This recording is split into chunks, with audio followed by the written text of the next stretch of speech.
안녕하세요 여러분. 오늘도 강민혁입니다. 오늘은 한국농어촌공사 자기소개서 항목에 대해서 빠르게 살펴보도록 하겠습니다. 지난 3번 영상에 이어서 많은 분들께서 추가적으로 항목을 분석했으면 좋겠다라는 의견이 많으셔서 오늘은 빠르게라도 전체 항목에 대해서 살펴보고자 합니다.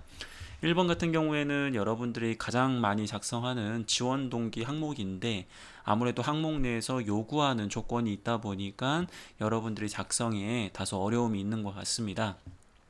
일단 이 항목은 조직이의 능력, 경영이의 능력 및 업무이의 능력을 최우선적으로 강조해야 하는 그러한 항목이 되겠습니다. 직무수행 능력을 강조하면 좋겠지만 이번 항목에 직무수행 능력을 강조할 수 있는 항목이 있기 때문에 여기서 여러분들이 그렇게 무리하지 않아도 좋을 것 같습니다. 대부분의 지원자는 직무수행 능력을 많이 갖고 있지 않기 때문에 여기서는 여러분들이 지구기초 능력에 해당되는 강점을 얼마든지 강조가 가능합니다. 전체적인 구성은 이 공사 비전에 공감하고 이러한 비전을 달성하기 위해서 본인의 강점을 좀 내세우면서 우리 지원자가 공사 비전 달성에 좀 기여할 수 있는 그러한 모습을 보여주는 게 무엇보다 중요하겠습니다. 공사 비전 달성을 위해서는 어떠한 경영 목표 달성을 해야 한다. 그러기 위해서는 어떤 노력이 필요하지 않겠느냐, 아니면 공사 비전 달성을 위해서는 어떠한 인재상을 가진 사람이 필요하다, 혹은 공사 비전 달성을 위해서는 어떤 정책이나 어떤 사회 이슈 등의 변화로 어떠한 노력이 필요하다. 근데 3번 같은 경우에는 마지막 항목에 유사한 항목이 있기 때문에 여기서도 이와 관련된 대내외 변수를 작성하는 것은 난이도상 좀 어려워지기 때문에 가급적이면 1번 아니면 2번의 논리로서 여러분들이 자소서를 작성하는 게 좀 더 쉽게 접근할 수 있는 방법이 아닌가라고 생각이 좀 듭니다. 우리 지원자께서 1번, 2번, 3번, 즉 여기 나와 있는 어떠한 논리를 선택하는지에 따라서 여러분들이 가지고 있는 강점이라든지 노력했던 부분을 작성할 수 있어야 되겠습니다. 그럼 이 내용을 좀 정리를 한번 해보면 한국농어촌공사의 어떠한 비전에 공감하고 이를 더욱 발전시켜 나가기 위해서는 어떠한 강점을 가지고 있는 지원자가 필요하다 생각을 한다. 저는 과거에 어떠한 경험에서 구체적으로 어떠한 노하우를 발휘하면서 어떤 성과를 내왔기 때문에 입사하게 된다면 어떠한 세부적인 농어촌 공사의 경영 목표를 달성하면서 비전 달성에 좀 더 기여할 수 있다는 측면이 저로 하여금 더 큰 성취감과 이 공사에 반드시 지원한 이유가 되겠다. 약간 이런 식으로 해서 구성을 작성하시면 크게 문제가 없겠습니다. 제가 이야기한 거는 제가 순간에 이야기한 어떤 구성적인 순서이고요. 순서는 앞에 다르게 얘기하든 또 뒤에 다르게 얘기하든 크게 문제가 되지 않습니다. 여기서 여러분들이 반드시 보여줘야 될 것은 한국농어촌공사 비전에 공감한다라는 부분, 그리고 본인이 입사했을 때 어떠한 역할을 수행해야 하는지 그러한 부분들만 명확하게 가지고 이해하고 있다라는 거, 그런 부분만 강조한다면 크게 문제 없이 작성이 가능한 내용이 되겠습니다. 2번 항목 같은 경우에는 보통 경력기술서와 유사한 형태로 나와 있는데요. 500자로 해서 블라인드 채용에 맞게끔 여러분들에게 몇 가지 제약 조건을 좀 드린 것 같습니다. 일단 경력하면은 신입 지원자 입장에서 굉장히 부담스럽습니다만 경험사항 중에서도 우리 지원 직무와 유사한 역할을 수행했던 그러한 경험이라면 얼마든지 기술이 가능한 그런 항목이 되겠습니다. 이 직무 수행 능력 중에서 직무 수행 능력하면 지식, 스킬 관련된 경험을 수행해봤던 그런 역할들에 대한 부분인데, 가급적이면 직무 수행과 유사한 역할을 성공적으로 수행했던 경험을 최우선적으로 고려하는 게 좋겠습니다. 최대한 구체적인 노하우와 그 다음에 성과를 제시해야 되겠죠.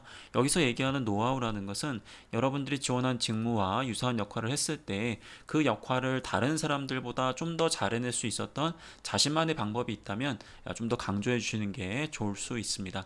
하지만 여러분들은 신입 지원자고 과거에 경험이 있다고 하더라도 인턴이기 때문에 자기만의 어떤 방법으로 그러한 일을 처리하기가 쉽진 않을 수 있습니다. 그렇기 때문에 엄청나게 대단한 스킬은 아니더라도 우리가 흔히 이야기하는 평균적인 수준, 즉 매뉴얼에 따라서 일하는 모습 외에도 추가적으로 본인의 어떤 좋은 패턴이 있다면 그러한 것들을 좀 구체적으로 제시한다면 더 좋고요. 성과 역시 정량정성적 혹은 어떠한 깨달음으로써 명확하게 보여주면서 우리 지원자가 해당 역할과 관련돼서는 어느 정도 수준의 역할을 수행할 수 있다라는 것을 명확하게 강조하는 게 좋습니다.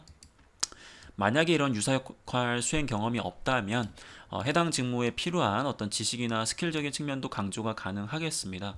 땡땡 직군이나 땡땡 직무는 어떠한 역할을 수행해서 어떤 목표를 달성해야 되기 때문에 무엇보다 어떠한 지식이 필요하다. 여기서 얘기하는 지식은 여러분들이 참고하는 직무기술서상에 나와 있는 지식이 되겠습니다. 거기 나와 있는 모든 지식을 강조하는 게 아니고요. 가장 자신 있는 그러한 부분들 한두 개 정도 갖고 오시면 되겠습니다. 만약에 지식적인 부분을 갖고 온다고 하면 학습 경로를 구체적으로 보여주시고요.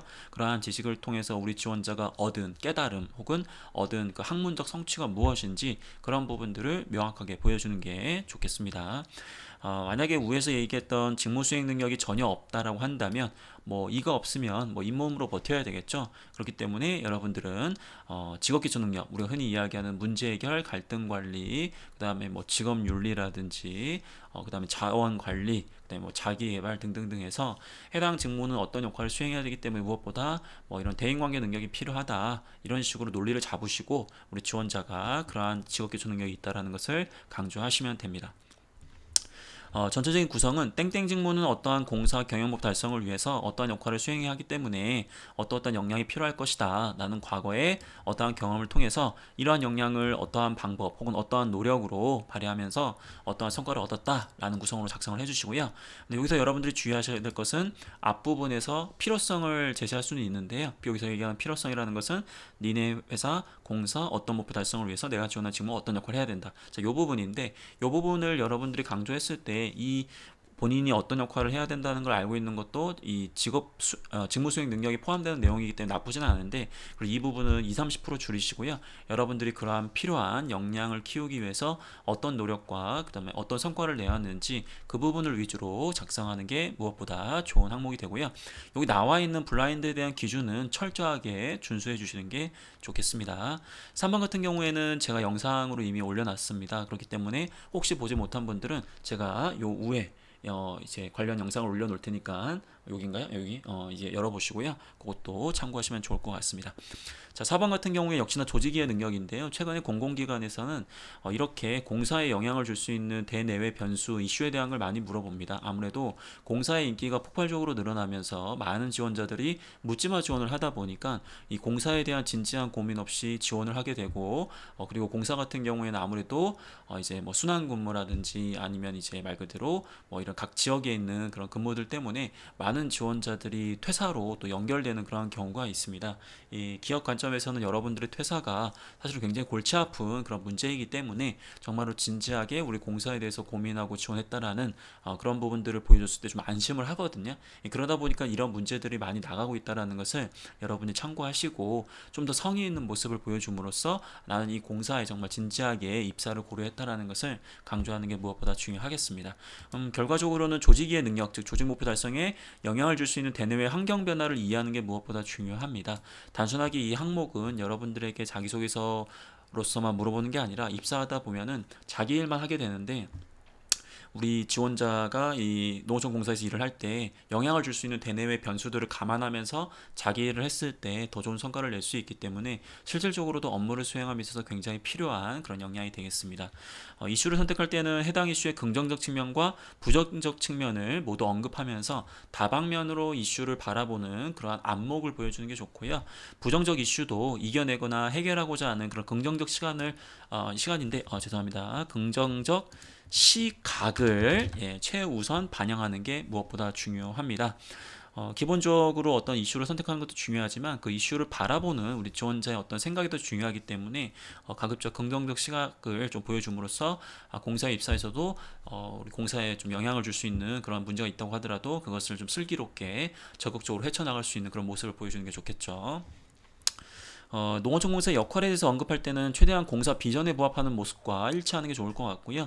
동시에 현재 공사가 나아가고자 하는 그러한 방향을 고려해서 본인도 크게 이 공사와 다르지 않은 생각을 가지고 있다는 걸 보여주는 게 가장 안전합니다. 물론 창의적 관점에서 현직자들이 고민하지 못했던 그러한 이슈 사항에 대해서 새로운 아이디어를 이제 강조할 수 있다면 너무나 좋겠지만, 근데 이거 현직자들이 이제 말 그대로 뭐 몇십 년을 고민해도 이런 이슈 사항들에 대한 부분이 농어촌 공사에 어떻게 영향을 주는지 참 쉽지 않거든요. 근데 여러분들이 아직 농어촌 공사의 모든 사업을 이해하지 못한 상태에서 작성하는 거기 때문에 이러한 참신한 아이디어를 제시하기가 현실적으로 굉장히 어렵습니다. 그래서 현실적으로 여러분들이 만약에 정말 공사에 대해서 고민도 많이 했고 창의적 아이디어를 줄 수 있다고 한다면 너무 좋지만, 그렇지 않는다고 하더라도 최소한 여러분들이 이 항목을 통해서 챙겨야 될 것은 나는 공사와 다른 생각을 가지고 있지 않다라는 거. 두 번째, 어떠한 이슈가 있더라도 나는 그러한 것을 공사에 좀 더 긍정적으로 활용하면서 공사 발전에 기여할 수 있다라는 그런 적극성적인 부분만 반영을 하신다면 큰 문제 없이 또 작성할 수 있는 그런 항목이 되겠습니다. 제가 얘기하는 큰 문제가 없다라는 것은 여러분들이 작성하다 보면 큰 문제가 있는 대부분 그런 항목인데, 기술적으로 봤을 때는 난이도가 그렇게 높은 건 아니고, 그만큼 여러분들이 너무 부담을 갖지 말라는 뜻으로 해석을 해주시면 정말 좋겠습니다. 자, 그러면 4번 항목 같은 경우에는 지금 어떠한 이슈가 있다, 나는 그 이슈에 대해서 긍정적인 측면과 부정적인 측면이 있다고 생각하고, 다만 농어촌공사 입장에서 이런 부분들을 좀 더 긍정적으로 활용하는 게 더 좋기 때문에 저는 지금 농어촌공사의 어떤 경영 목표 달성을 위해서라도 특히 이러한 이슈가 어떻게 작용되면서 어떤 역할을 좀 더 하면 좋을 것 같다, 약간 이런 식으로 작성을 하시면 좋겠습니다. 자, 농어촌공사 며칠 안 남은 걸로 알고 있습니다. 여러분들 마지막까지 꼼꼼하게 실수하지 마시고요. 여러분들의 좋은 모습을 보여주시면서 꼭 좋은 결과로 연결될 수 있으면 좋겠습니다. 혹시나 농어촌공사 관련된 질문들은 댓글로, 그리고 다른 공사나 다른 사기업, 그리고 다른 공무원 관련 자기소개서 항목이 어렵다면 댓글로, 그리고 좋아요를 많이 눌러주시면서 호응을 보내주신다면 언제든지 여러분들이 요구하는 컨텐츠를 만들어낼 수 있도록 노력을 하겠습니다. 자, 그럼 저는 이만 물러갈 테니까 여러분들은 자소서를 작성하시길 바랍니다. 죄송합니다.